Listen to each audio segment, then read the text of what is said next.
Long days and pleasant nights, constant readers. It's me, Stephen King Theory, coming at you from Torash Darkness, and today we're going to be discussing a Stephen King theory that a lot of casual readers ask all the time. Is it all connected? Now, the obvious answer to any diehard Stephen King fan would be yes, but when you really deep down think about it, is it really? I mean, could it all just be a few little nods?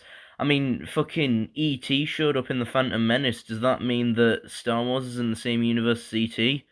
Actually, probably. We don't know what the fuck George Lucas was cooking up. I mean, originally, the aliens from Close Encounters of the Third Kind were going to be the aliens on a Camino in Star Wars.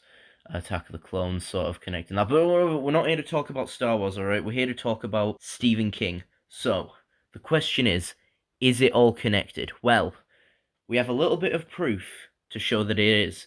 So, the first piece of evidence is Maine. Nearly every Stephen King story is set in some sort of town in Maine, and that is purely because of the fact that Stephen King was raised in Maine. Like that's just it makes sense, you know.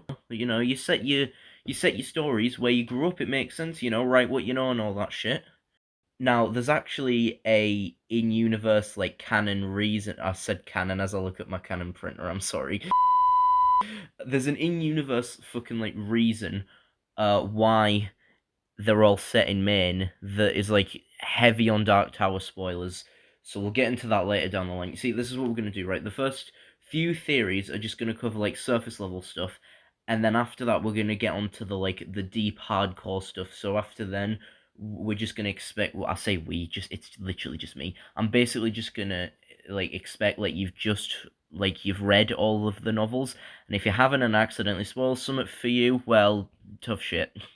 Yeah, anyway, they're all set in Maine, and they're all set in fictional towns. There are some exceptions where some of them are set in real world towns, but they're mainly set in fictional towns, like Castle Rock, like Derry, just to name a few. So yeah, them all being set in Maine, it doesn't exactly mean that they're all connected, you know? There's a lot of other stories set in Maine, you know?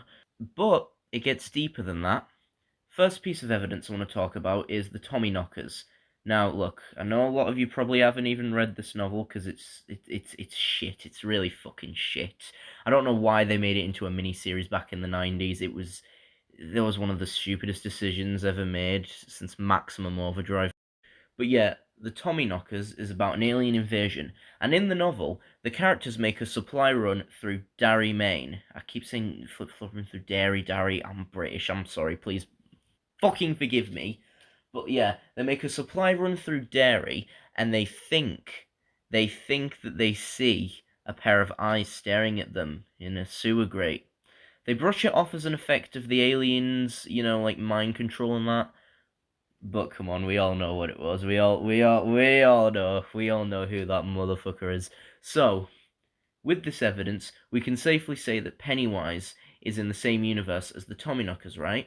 But here's the thing. Pennywise should be canonically dead by the time of the Tommyknockers, because the Tommyknockers came out in 1987, and it came out in 1986, and better yet, it is killed in the novel for good in 1985. So, what gives? Well, there is the theory that Pennywise, could still be alive, but that's a theory for a whole another day. The point is, that shows a connection already. That first of all, they go to the town of Derry, but also the fact that they see a pair of eyes in a sewer, and like that's one of the most iconic scenes from it. Come on. So I think that's our first obvious contender. Second one is the novel Insomnia, which literally takes place in the town of Derry. It came out in 1994, so just 8 years after it, and they mention a lot of stuff from the novel It. And spoiler alert for anyone who hasn't read Insomnia, you should. I think it's a really underrated Stephen King novel. Mike Hanlon, one of the members of the Losers Club, shows up in Insomnia as the town librarian. So that's just him continuing his thing, which technically means he never made it out of Derry in the novels, unlike in the movies, which is a bit sad. It's just a bit sad, but life isn't always like that. That's one of the reasons why we love Stephen King, is because he always writes stuff like more real. Life doesn't always turn out the way you want it. That's just sometimes it's just not pan out. So yeah, Mike Hanlon is in Insomnia, a novel that is also set in Derry, and also in Insomnia, its main villain, well, not main villain, but like main puppeteer, the Crimson King, who's a character we're going to be discussing a lot down the line. Trust me. Says that when he's shapeshifting in front of the main character of Ralph, that shape changing is a time honored custom in Derry. So, with all those connections, it seems fairly safe to say that these novels are in the same universe. Now, let's actually look at the novel It itself. Are there any connections to any other Stephen King work? Surprisingly, yes. First off, there's the character of Stephen Dubay. This is one of the bullies that harassed the homosexual couple at the beginning of It Chapter 2. In the novel, after all that stuff, he gets done for manslaughter and he gets sent to Shawshank Prison. Yeah? Yeah, now this is starting to all make sense, yeah. But yeah, Shawshank Prison is within the same universe as It, meaning these two are in the same universe as this fucker, which is just mental. And another connection in It is the character of Dick Halloran. Now, you might know Dick Halloran as the cook in The Shining, the one that teaches Danny about The Shining, or in the movie, I guess he sort of just like briefly talks to him about it. He doesn't actually teach him jack shit, and he fucking dies at the end, and it's stupid. Sorry, rant over. Point is, Dick Halloran shows up in It. It's a part where Mike's dad is telling him about the Black Spot back when he was young. It's a place where African Americans used to meet up in Derry to like meet up and just drink and just have a fun time, right? The place was burnt down during this racist organization called the Legion of White Decency, which is just sure, fucking hell. Basically, Dick Halloran saves Mike's dad from burning in the Black Spot, which is the exact opposite of what happens in the movies. In the movies, Mike's dad fucking like is actually dead. So that's one of the reasons why we're not going to be discussing the movies when it comes to theories, because the movies do a shit job at connecting stuff. The only one that actually tried was the Dark Tower, but that was fucking awful. And anyway, so the point is, Dick Halloran canonically saves Mike's dad from dying at the Black Spot, and then even he and Mike's dad see a giant bird, which is one of the many forms of Pennywise, holding a bunch of balloons. So that part is really interesting to me, because that's a theory we're going to talk about down the line. Is maybe it's only people with The Shining that can see it. But that, like I said, that's a theory for another day. So there's another connection, right? So you might be thinking, okay, all these connections, characters are showing up in different things and other places of reference. That's pretty niche, but at the same time, it could just be Stephen King reusing names. We have no clue if these are the exact same people. Well, my friend, you are gravely mistaken, because there is a very specific character that shows up in another novel other than the first novel that that he showed up in, and it was one of the biggest twists ever. So massive spoilers for the entire Dark Tower series right here, and for Salem's Lot. But Father Callahan, the priest from Salem's Lot, ends up showing up in one of the final Dark Tower novels, Wolves of the Calla, and even becomes a critical member of the quartet into reaching the Dark Tower. He is basically a main character in Wolves of the Calla. He's sort of an antagonist because like he's originally like against the quartet because it's this whole fucking thing. It's mental. But the point is, he shows up in Wolves of the Calla, Song of Susanna, and The Dark Tower. And that isn't just Stephen King reusing a name. That is the exact same character because he has the exact same motives. He's a priest. He lost his faith. It's the exact same character as from Salem's Lot. They even name drop Ben Mears and Daniel Glick, two of the main characters from Salem's Lot. If that isn't proof that these are all connected. I don't know what is. I think this is just full blown evidence that they're all connected.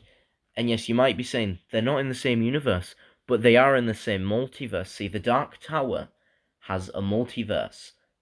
One of the most famous quotes from a character in that series is, "Go then, there are other worlds than these."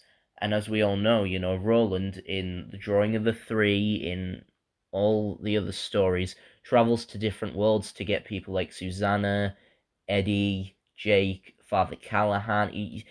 There's multiple worlds, and even, spoiler alert, in oh, was it the Wastelands or was it Wizard in Glass? I can't remember, but in one of those two, they end up going to a world that's like been blown up. It's like post-apocalyptic world, and they find a newspaper about the super flu, which is the exact same super flu that killed 98% of the population in The Stand, which also explains how The Stand can be connected in a universe, because as half the population is fucking killed in that novel. So a lot of people are saying, well, that's disputed evidence that it's not all connected, because a lot of other novels that come later don't even reference that. I feel like that'd be a big referencing point. It'd be like 9/11 or whatever. But this is a different universe. This isn't in the same universe as all these others. This is set in an alternate universe, and I just love that. I absolutely love that. Now we're gonna go into deeper detail about the multiverse and levels of the tower in future videos, but yeah, there is a multiverse. There are multiple worlds or other worlds than these, and it's all connected in one Stephen King creative web. But what if I told you that other novels not written by Stephen King are also within this universe? That's right, folks. The first novel that I theorize is in this connected multiverse thing, or the first novel writer, is the work of Peter Straub. The reason for that being is because he and Stephen King collaborated on the Talisman and Black House. They worked together to make it, right? And a lot of people, there's one specific tie-in reference in the Talisman that a lot of people point to it being in the same universe as The Shining, in that, where a character references a student in class called George Hatfield, I'm pretty sure, and that's the same character that Jack Torrance beat up in The Shining, that caused him to lose his job as a teacher and to pursue, working at the Overlook Hotel. Basically, the whole reason why the plot of The Shining happens, right? So a lot of people point to that. However, I'm not too convinced about that, right? Because The Shining is set in 1977, right? When this kid's in school, and then The Talisman is in 1984. That's like a 7 year gap, and he's not like a really young kid. He's like 14 years old. There's no way a 14-year-old is going to be in the same school, or at least in an education system, 7 years afterwards. By then, you get a fucking job, right? So I think it's just ultimately really ridiculous that Stephen King put that there. Maybe just forgot, because I mean, let's be honest, this was the 80s. He was high as shit. But we could chalk this up to it just being a different universe. Just this universe is the Peter Straub universe. This is the universe where all of his novels take place. So, and I find that like a really interesting concept to explore. So in this universe, George Hatfield wasn't born like whenever he was to be in school in the 70s, but he was, so he could be in school in the 80s, because it's like a different universe, and that's how things work. I think that's a very good speculative idea. So the Talisman and Black House are both set in an alternate universe to Stephen King's novels. They're in the Straub universe, the Straubiverse. Now, I can't theorize too much about Peter Straub's connection to the Stephen King universe, as I've only read two Peter Straub books, which is The Talisman and Black House. But I do really like this interesting idea that it's just like every single person Stephen King's collaborated with, or every like author that's a fan of King, their writing is just fixed into his multiverse and it's somehow all connected. It's like the references to the Dark Tower that J.J. Abrams put in Lost. Whether or not you're a fan of that show is it's completely up to you, but you have to admit the references were fucking amazing. And another author that I've theorized is connected in the same universe is H.P. Lovecraft. Now listen, alright, think what you want about H.P. Lovecraft, right? I know he was a terrible fucking person. Like literally whenever I say, "Oh, I'm a huge fan of H.P. Lovecraft's work," everyone turns to me and says, "Yeah, but what was his cat's name?" Just shut the fuck up about his cat's name, alright? Do not need to discuss that. Um, but yeah, I do think he's a really good author and he's really good at writing stories. Not a huge fan of his most popular novel, Call of Cthulhu, but I do like stuff like At the Mouth of Madness. Is it At the Mouth of Madness or At the Mountain of Madness? I keep getting confused because I know there's like a movie called Mouth of Madness. Um, I'm a big fan of Nathiathep. I think that's how you pronounce it. Um, Azathoth. Yeah, I think he's really good at and he's really good at coming up with like monster names and shit. Yeah.